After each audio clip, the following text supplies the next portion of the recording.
here today. Once again, I welcome you all to this program. His qualification is MD and he has done his ISB in the School of Business, postgraduate in Management, and he is IIM in Indian Institute of Management from Calcutta, and he has done Lean Six Sigma Green Belt. He is very active and energetic CEO in the Twin Cities. It's great pleasure to introduce my friend Dr. Sudhakar.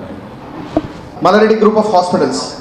And there is no skepticism of telling that we Malaradi Group of Hospitals are best in the services of the patient care at an affordable cost with a quality of care. And I would thank my friend Mr. Muhammad Rashid Ali to be given me such a big platform to get a new relations from you. So this is our Malaradi Group of Hospital. It's about area in Jirimetla Road. Yeah, it is occupying in the 39 acres.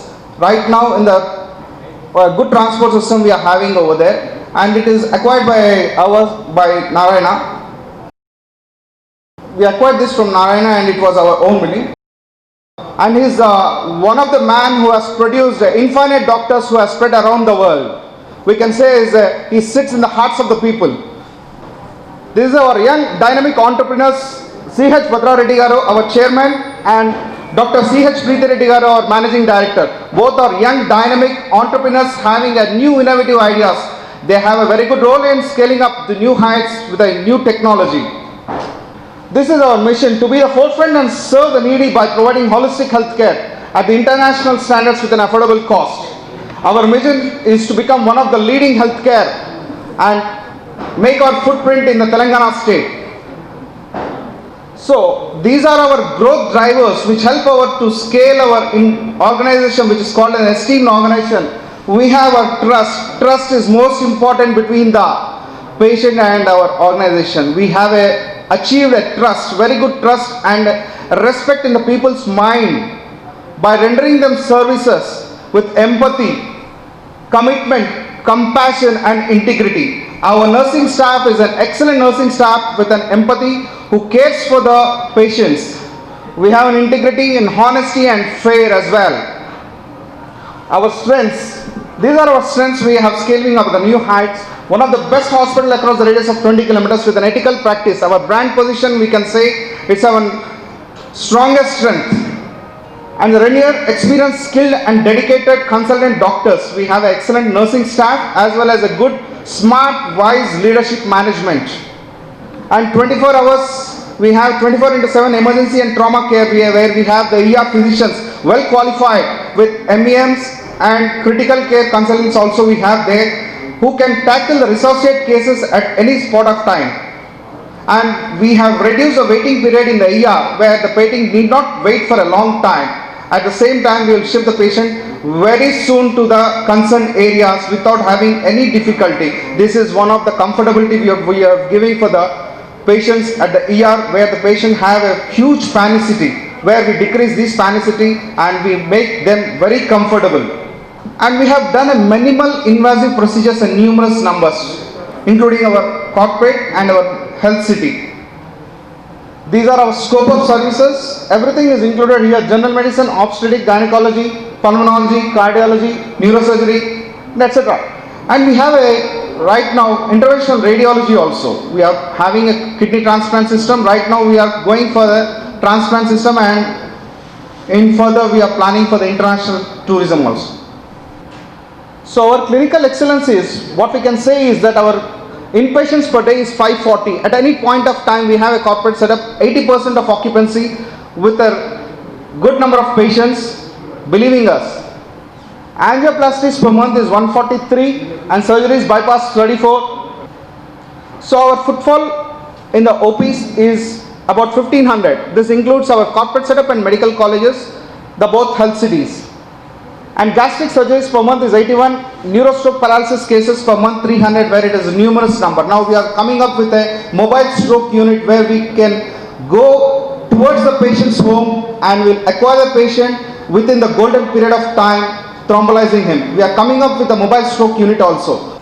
This is our emergency 24/7 care, intensive critical care services, pharmacy, lab. We have a high-end laboratory where we have accurate values. Ambulance services also we provide in numerous areas. So these are facilities where we are very strong. When compared to the other hospitals, we have an operating theatres with a fully integrated systems. We have 11 operating theatres where we have high-end surgeries and critical cases are to be taken here. CT scan of 64 slices, MRI with 1.5 Tesla, MRI 16 channel. This is our emergency room, consists of 30 bedded with a qualified ER physicians, and most of that we give one-to-one care. We have a minor theatre and OT as well, including in the ER. So this is our intensive critical care unit where highly qualified critical care physicians are there, tackling any type of cases with an ease. This is our suite room. Now we are scaling up to the premium services, from zero to crash to premium services. This is our suite rooms. Right now we have a new building including the 100 beds with the premium rooms for the comfortability of the patient from zero to high levels. So this is a skill development programs which includes the nursing staff. We have a updated knowledge for every nursing staff. We are going for the excellence nursing. So these are CNE programs what we conclude every time. This is continuous nursing education programs where we train the nursing staff up to date.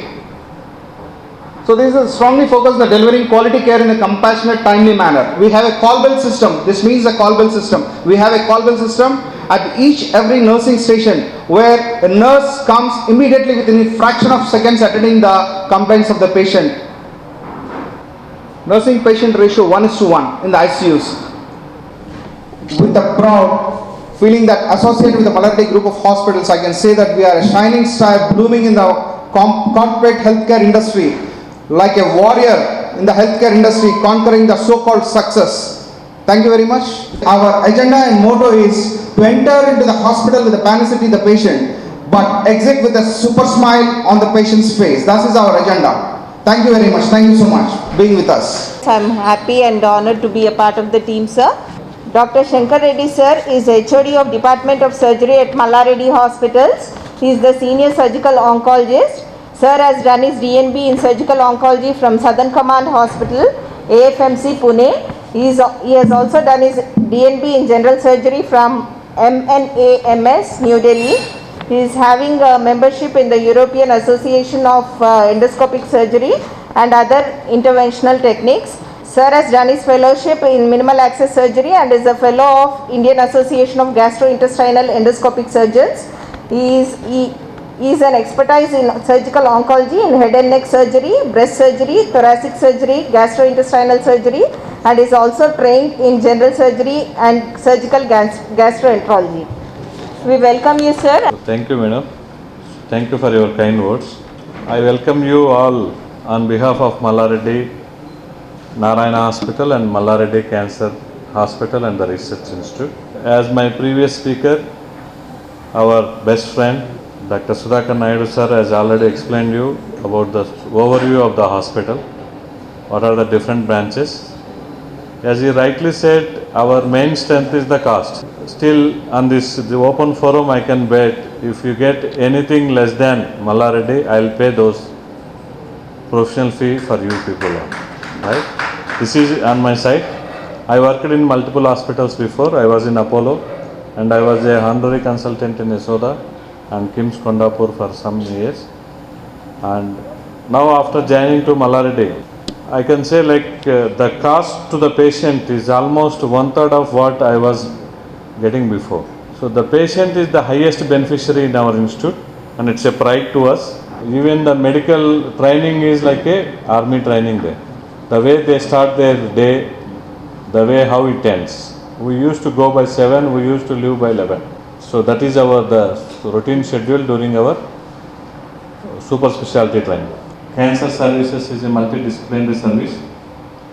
This includes the surgical oncology, radiation, medical, nuclear medicine and its allied branches. Allied includes so many. So that includes onco-nursing, physiotherapy and other diagnostic modalities. Next. So to start with, We start with the surgery because I am basically surgeon.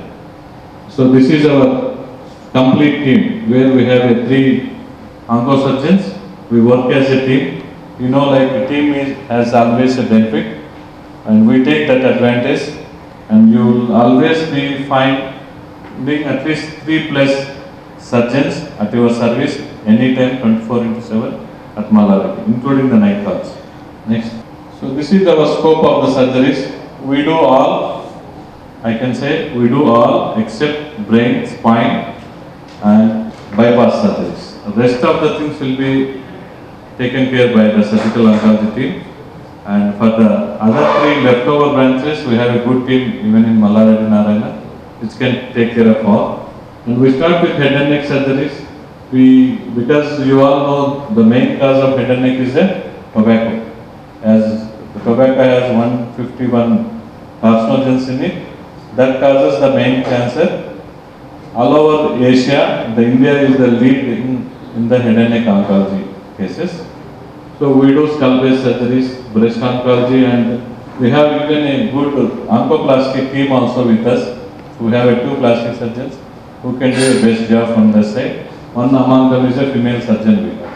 So we have a thoracic and the lung surgery, and we do in collaboration with the CTVS team also. And you all know the GI is, we are the best from the GI side.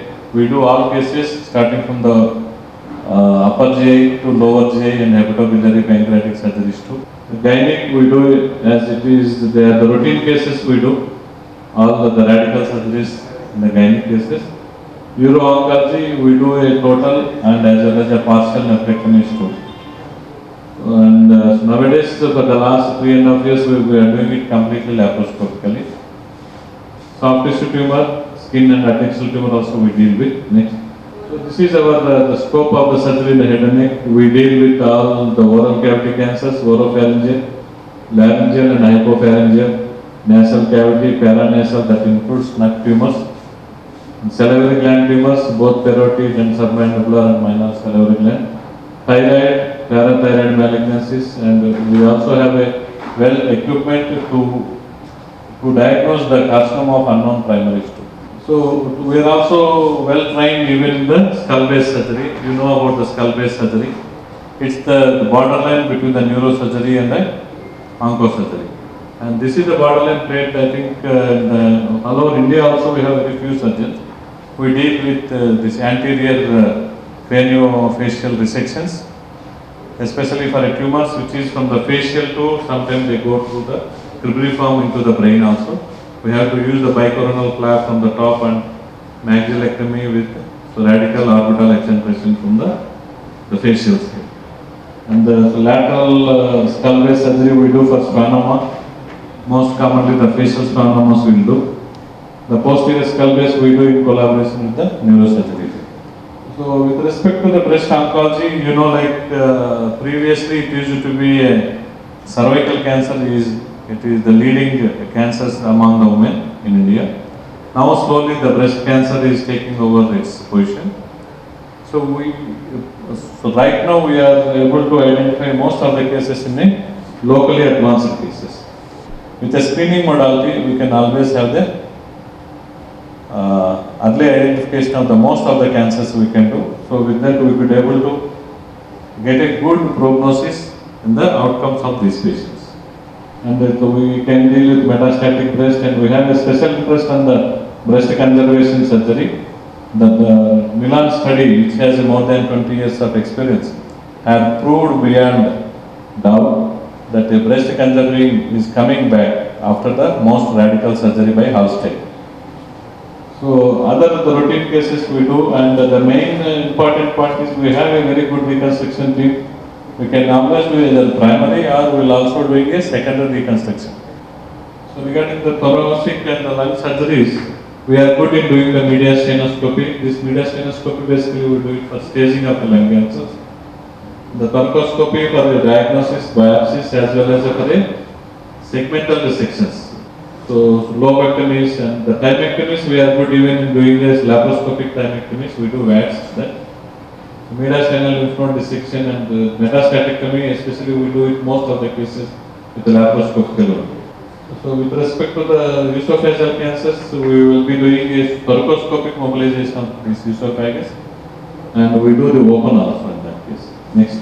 So in the upper GI malignancies, we do all from taking from the esophagus, stomach. In the stomach, we do all, so radical, subtotal, total, and along with the minimum D2 plus resection. That is it. We take the lymph nodes along the major vessels supplying to the stomach.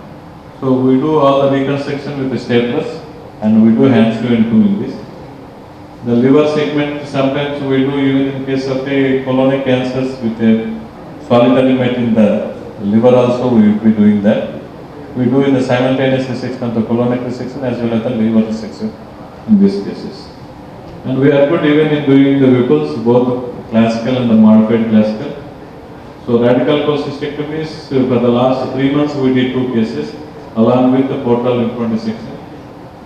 All the colectomies we do it routinely. The important point I would like to tell about the carcinoma of the rectum, where like some of the cases we could able to spare the sphincter. You know, like the sphincter can't be saved in some of the cases. In those cases, we do downstaging by giving the neoadjuvant chemotherapy and the radiotherapy. Then we go for a ultra low. Ultra low means we will have at least a 0.5 to 1 centimeter margin. We would like to keep it. Under the frozen section confirmation, we proceed. Only in post radiotherapy cases we do the covering ileostomy. Otherwise, for upfront cases, we don't do any covering ileostomy. With the advent of these staplers, I think we are getting the best outcomes in this. Next. Gynae cases, all cervical, endometrial, ovarian, and primary peritoneal carcinomatosis, we are doing it. So this HIPEC is under the discussion. I think we are going to start it soon. Otherwise, the rest of all the gynec related surgeries we are doing, especially for the very advanced ovarian cancers, we are downstaging it by giving a neoadjuvant chemotherapy with the TP regime. And we do either interval or sometimes there is a need, we do the secondary cytoreduction. So urology, we are doing most of the nephrectomies with the laparoscopically only.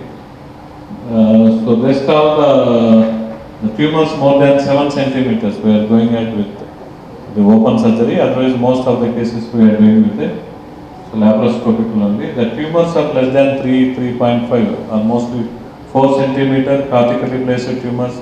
We are trying to do a nephron sparing, especially in patients with a known hypertensive or previous any CKD disease. So nowadays the radical prostatectomy is almost outdated because we barely get this case. So rest of the retroperitoneal lymph node dissections and penectomies, ileoinguinal blood, we are doing it very routinely these days. Next, soft tissue tumor. For the last 3-4 months, we are getting only the recurrent tumors. So those who have been treated outside, sometimes it has not been treated properly.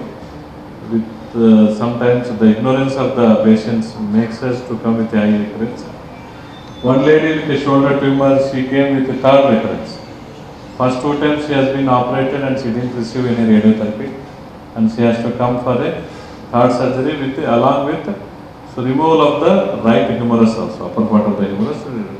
We have to go with implant in those cases. Next, we do the limb saving surgeries, especially in osteosarcomas. We downstage by giving a neoadjuvant chemo, followed by we spare most of the vessels in this case. So this amputation turnover the number has came down nowadays by doing the limb salvage surgery. Skin and adnexal, the routine tumors.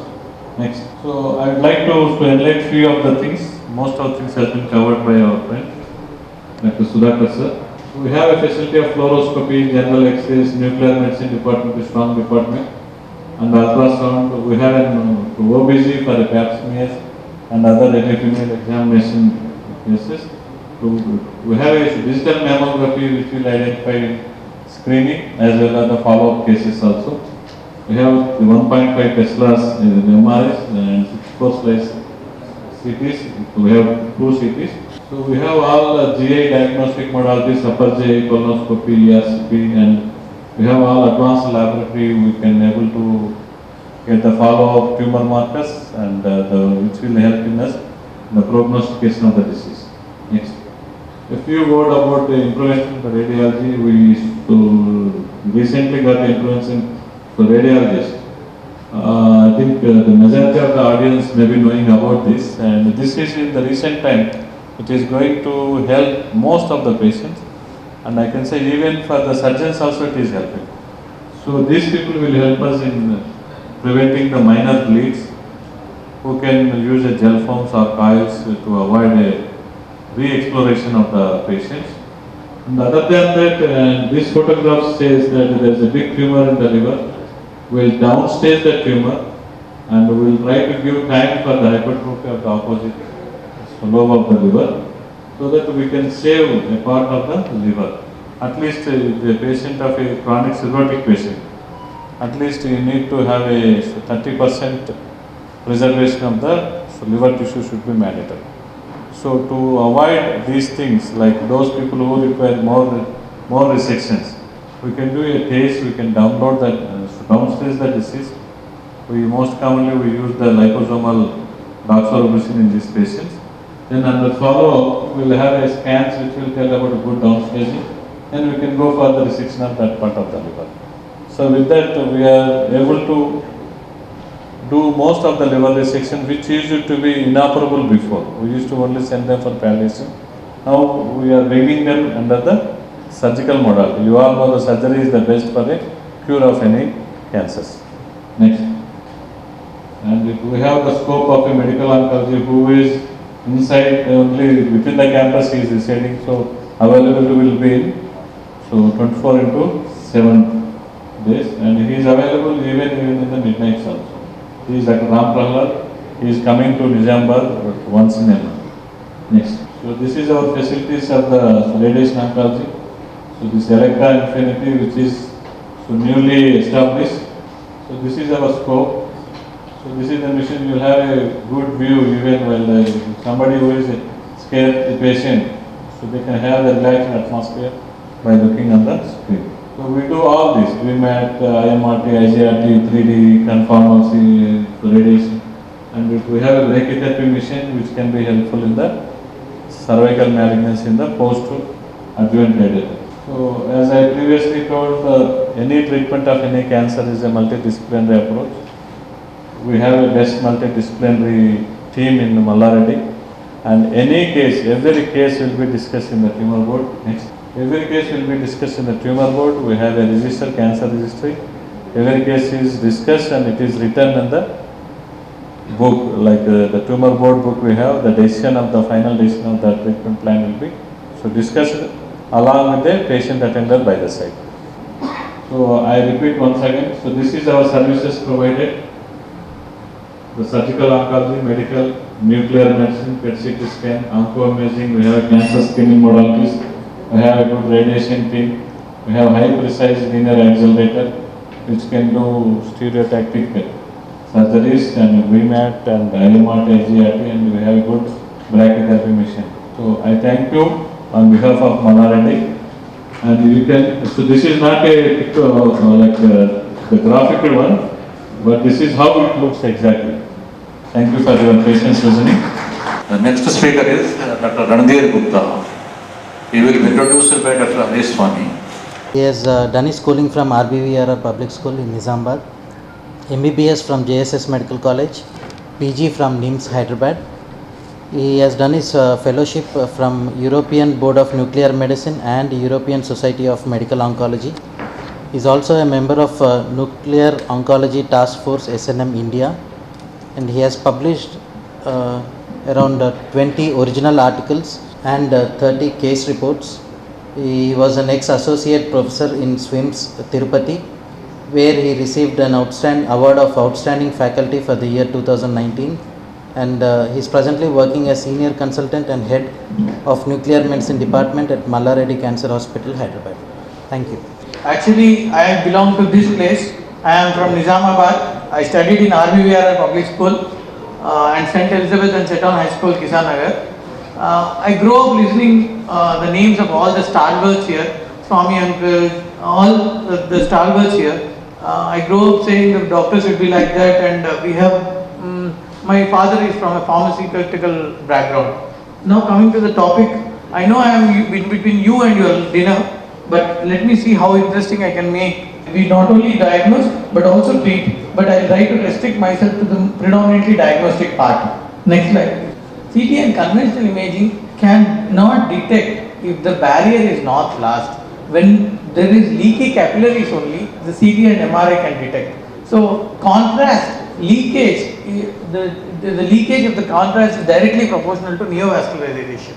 So when there is no leakage, then it cannot differentiate. Not only that, CT and MRI are difficult in analyzing post-therapy changes, and that is the need. The need arises because the conventional imaging with CT and MRI could not differentiate tumor recurrence from necrosis and the other big smaller structures and resolution and differentiating infection from malignancy. All these things were problematic with CT and MRI.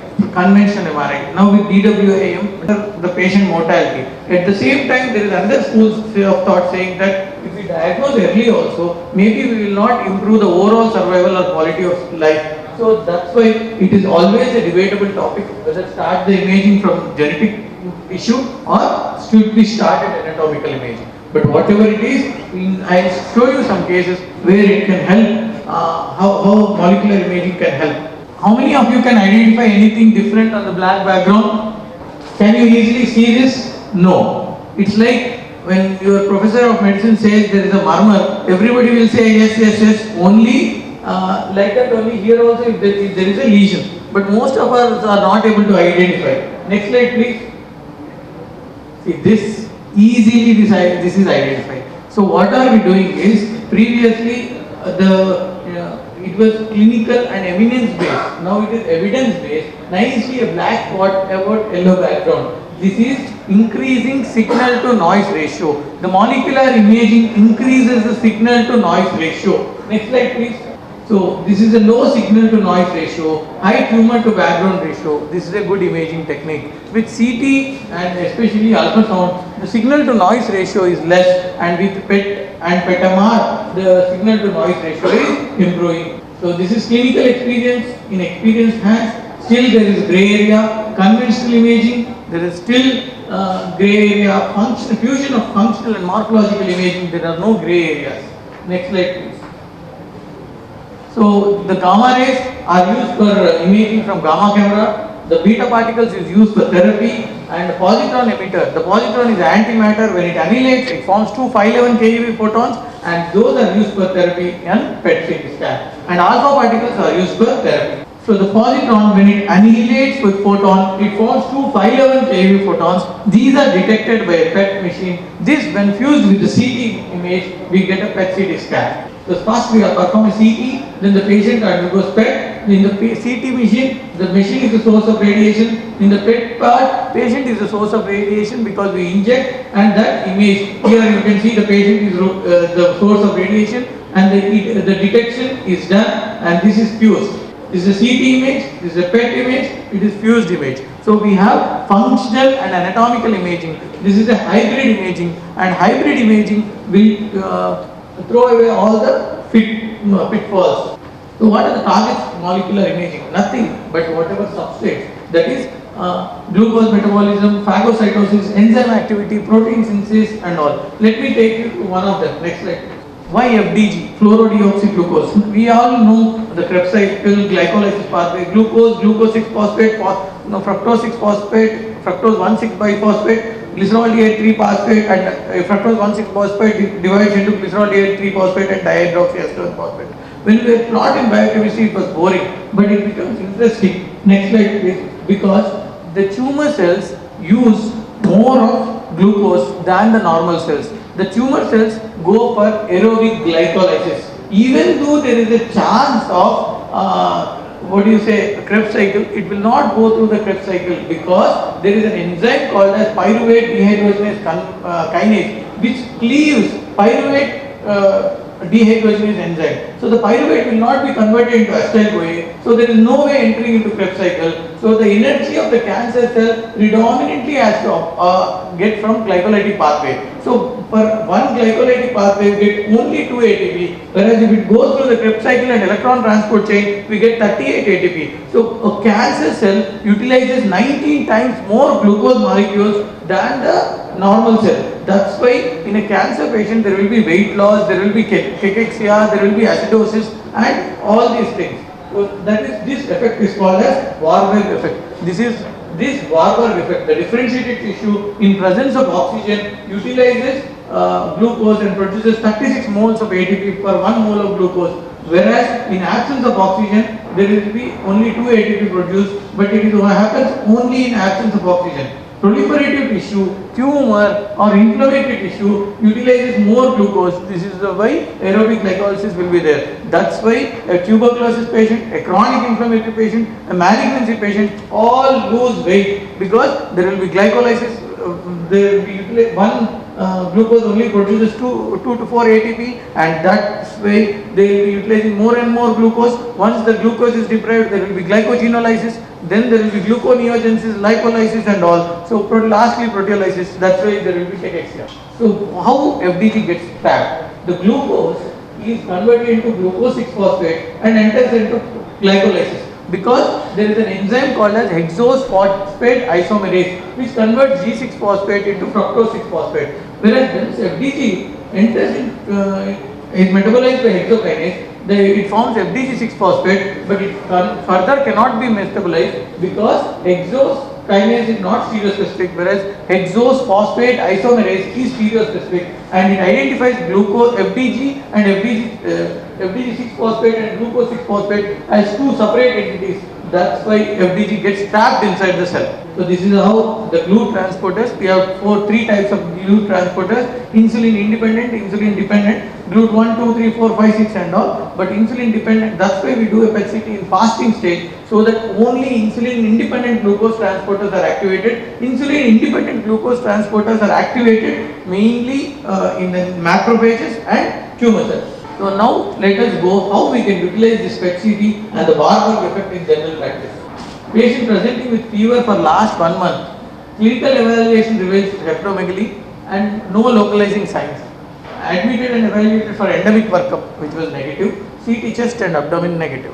So when in our college days, when we were an MBBS student, they used to say abscess somewhere, abscess nowhere, abscess under the diaphragm. So that was the teaching, conventional teaching. But now abscess nowhere, abscess somewhere, please go do PET-CT because it is a non-invasive thing. And see, this is normal FDG distribution. The brain utilizes compulsorily glucose. Brain cannot utilize any other thing. That's why it utilizes glucose. The sodium glucose co-transporter is also stereospecific. That's why FDG is excreted in the kidneys. But in this patient, there is diffuse uptake all over the fat, in completely fat.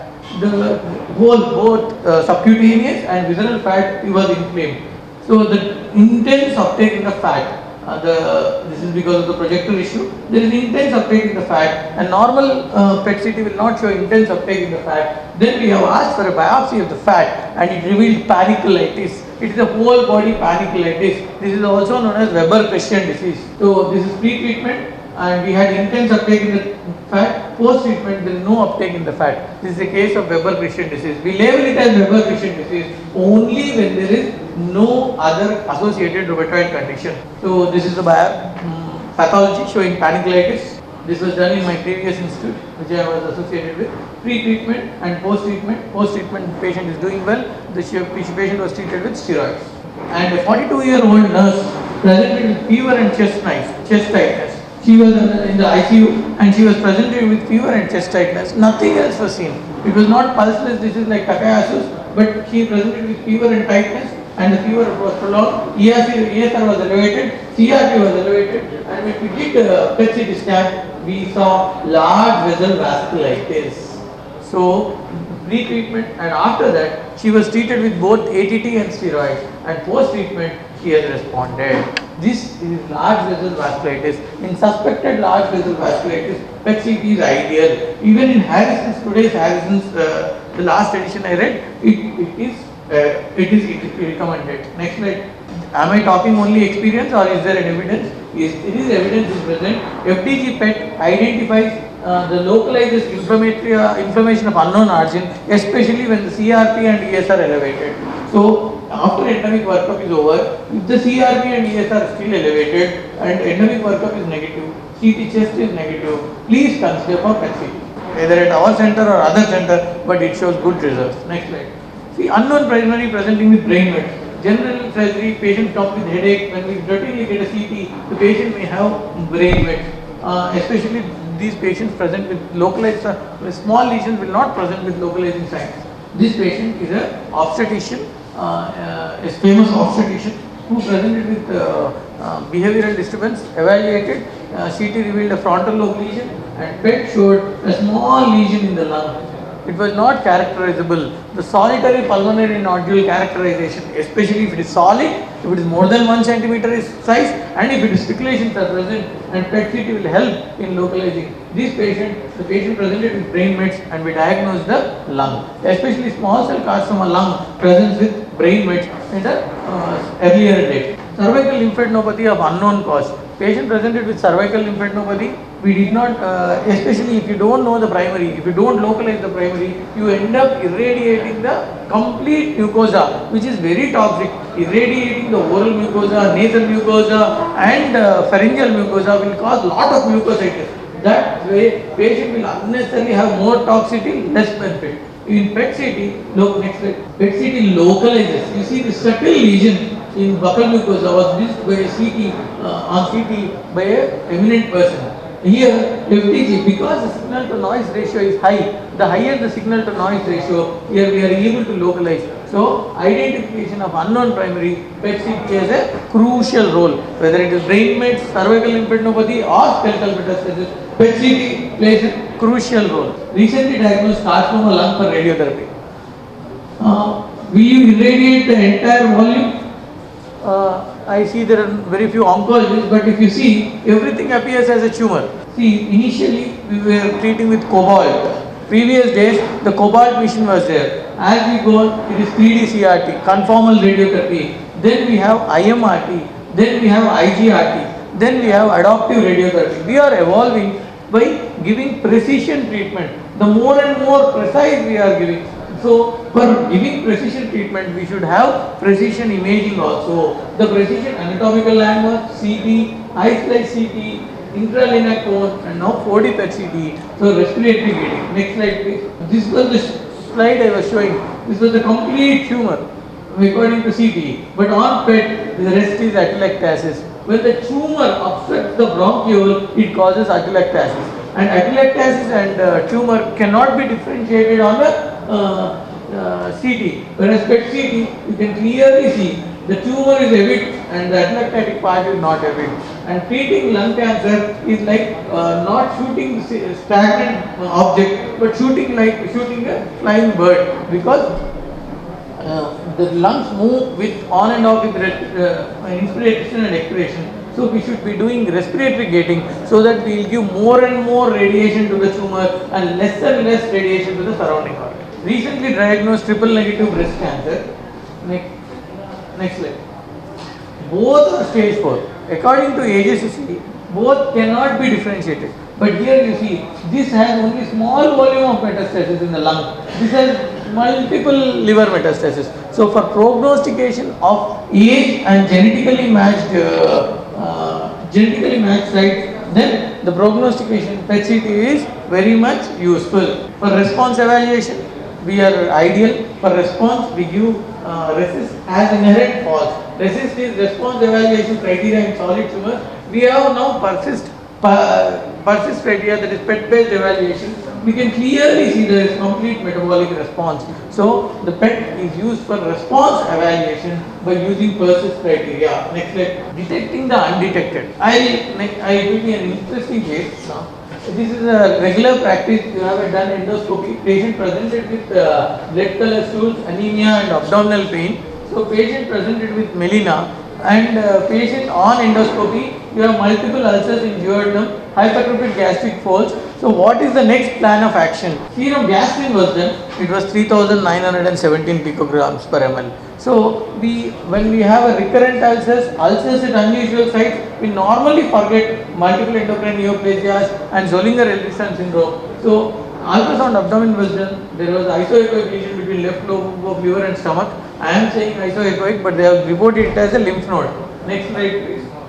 Then they have referred to us, then what we thought is it is a Zollinger-Ellison syndrome. Zollinger-Ellison syndrome, pH and serum gastrin should be always evaluated with pH less than 2, elevated gastrin, ulcers at unusual sites, then patient also may have diarrhea. The localization is with endoscopic ultrasound or gallium dotanox scan, because gastrinomas express somatostatin receptors, and this increased serum gastrin level more than 3000 picograms was suggestive of Zollinger-Ellison syndrome, and we went ahead with imaging and the somatostatin receptor imaging. Next slide please. And it is clearly localizing a somatostatin receptor avid mass, and once biopsy was done, it was suggestive of a neuroendocrine tumor. This patient is a case of MEN1. So this is a case of MEN1, multiple endocrine neoplasia. The patient also had a previous history of using bromocriptine for pituitary adenoma. The only two were two parts were there was no evidence of parathyroid hypoplasia. So once it is resected, and the resected was suggestive of neuroendocrine tumor. So whenever you are suspecting Zollinger-Ellison syndrome, Whipple's triad or VIPoma, glucagonoma, or the VIPoma is also called as watery diarrhea, hypokalemia syndrome, that is that leads to VIPoma leads to, that is Morrison syndrome. All these conditions, please evaluate for functional imaging with PET, somatostatin receptor PET. Post-MI with RWMA, I saw a cardiologist. Then when we have a post-MI with RWMA, we want to know whether it is ischemic, infarcted, or if it is infarcted, is it a viable or non-viable myocardium.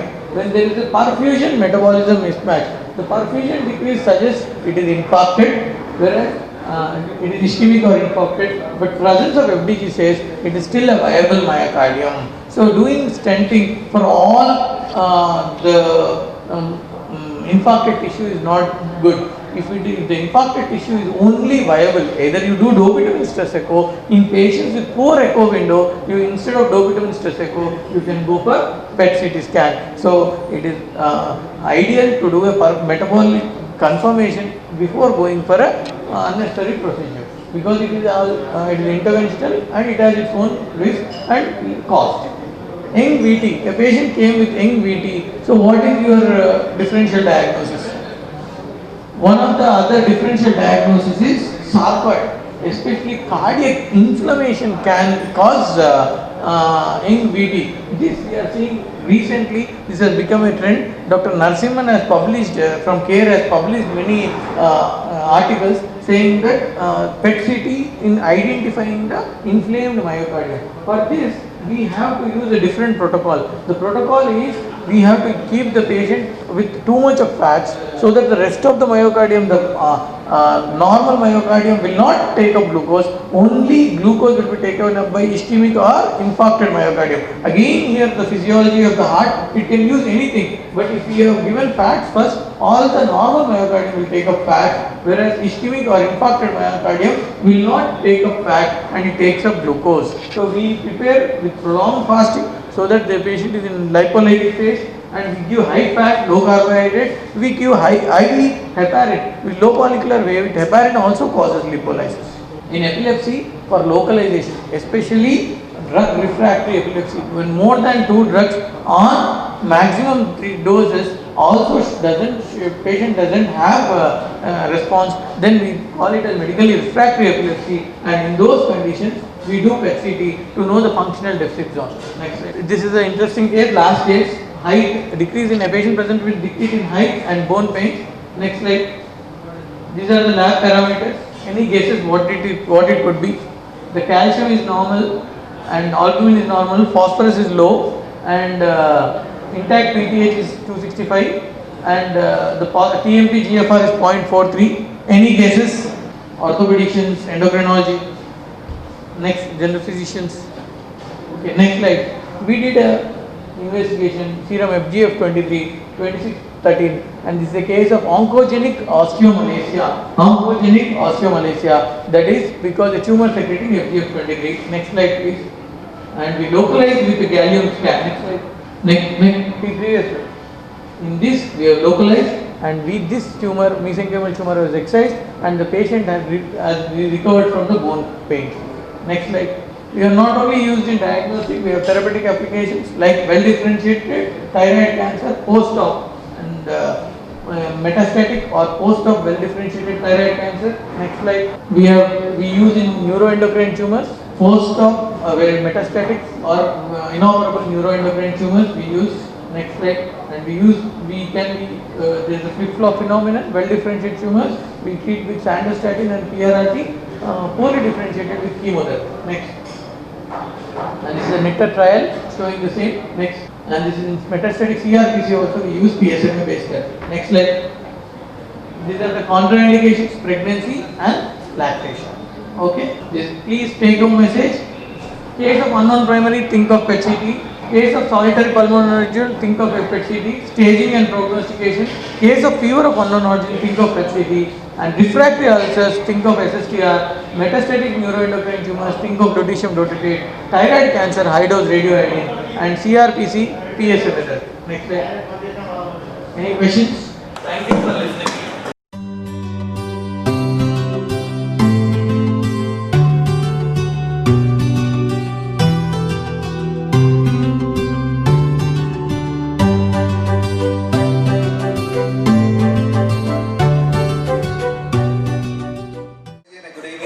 I just wanted to thank IMA Association, especially by names, our dignitaries, Ravindra Reddy Garu, Jeevan Rao Garu, Vishal Garu, Mohammad Rashid Ali Garu, Indra Madam Garu, Narasimha Raj Garu.